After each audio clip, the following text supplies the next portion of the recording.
ये कहानी है उत्तर प्रदेश के एक पुराने गांव रामपुर की। एक ऐसा गांव जहां समय जैसे थम गया था। खंडहर, वीरान गलियां और एक पुराना बंद कुआं जिसे लोग शापित कहते थे। कहते हैं उस कुएं में कोई अलौकिक शक्ति रहती है जो लोगों को निगल जाती है। कोई वहां जाता नहीं और जिसने भी कोशिश की वो लौट कर नहीं आया, सिवाय एक के। गांव में एक 16 साल का लड़का था, राहुल। जिज्ञासु, निडर और दूसरों से कुछ अलग सोचने वाला। उसका सबसे अच्छा दोस्त था अमित, थोड़ा डरपोक लेकिन राहुल के पीछे पीछे हर जगह जाने वाला। अमित, तूने वो कुआं देखा है ना? दादी कहती हैं वहां कोई आत्मा रहती है जो लोगों को बुलाती है और फिर वो गायब हो जाते हैं। गांव वाले बस डरते हैं यार। कोई सच्चाई तो होगी वहां। कल रात 12 बजे चल, मैं तुझे असली सच्चाई दिखाऊंगा। चांदनी रात थी, पूरा गांव सो रहा था।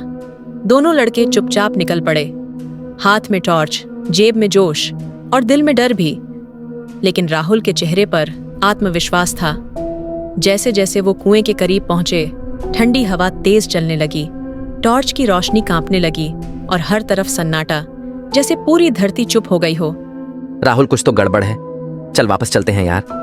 क्या तू सोचता है मैं डर जाऊंगा? बस एक झलक और फिर वापस। राहुल ने कुएं में झांका और अचानक उसके चेहरे पर अजीब सी झलक आई, जैसे कुछ दिखा हो, एक लाल चमक। अरे नहीं राहुल। राहुल कुएं में गिर गया और जैसे कुएं ने उसे निगल लिया। एक पल में सब शांत। राहुल की आंखें खुलीं। वो किसी अजीब सी जगह था। दीवारों पर पुराने चिन्ह, जले हुए दीपक और उसके सामने बैठी थी एक बूढ़ी औरत। सफेद बाल, सफेद आंखें, हवा में तैरता उसका आंचल। अब तुझे चुना गया है, तू बाहर तो जाएगा लेकिन मेरे साथ। आप कौन है? मेरा नाम चंद्रकला है। 100 सालों से मैं इस कुएं में कैद हूँ। बेकसूर होकर भी जलते इंसानों ने मुझे दफन कर दिया। अब मैं न्याय चाहती हूँ और तू मेरा माध्यम बनेगा। अमित ने गांव वालों को बताया, लेकिन किसी ने उसकी बात का विश्वास नहीं किया। पुलिस आई, कुएं को देखा, लेकिन अंदर कुछ नहीं मिला।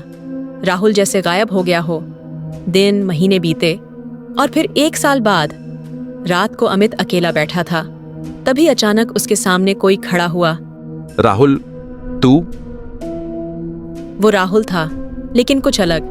चेहरे पर भाव नहीं, आंखें चमक रही थीं और उसके पीछे धुंध में तैरती हुई वही बूढ़ी औरत। राहुल ने अमित को सब बताया, कैसे चंद्रकला की आत्मा उसमें समा गई है, कैसे वो बदला चाहती है, लेकिन उसे सिर्फ न्याय चाहिए।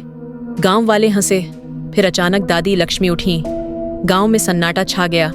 चंद्रकला मेरी नानी की बहन थी। हमने उस पर जादू टोना का झूठा इल्जाम लगाया था और गांव वालों ने उसे कुएं में दफना दिया। वो बेकसूर थी और हम सब दोषी हैं। फिर गांव के लोगों ने फैसला लिया, अब चंद्रकला को इंसाफ मिलेगा। गांव वालों ने चंद्रकला के लिए प्रार्थना की, उसके नाम का स्मारक बनाया और उसी जगह एक छोटा मंदिर भी बनवाया ताकि आने वाली पीढ़ी उसे याद रखे। अब मुझे शांति मिली। कुएं से रोशनी निकली और सब कुछ शांत हो गया, जैसे सदी पुराना बोझ उतर गया हो। अब रामपुर में डर नहीं, एक सीख है कि जब हम सच्चाई का सामना करते हैं तब आत्माएं भी शांत हो जाती हैं। हर आत्मा को मुक्ति का हक है और हर इंसान को अपने गुनाहों का सामना करना चाहिए। अगर वीडियो पसंद आया तो लाइक और सब्सक्राइब करिए और बेल आइकन दबाना मत भूलना।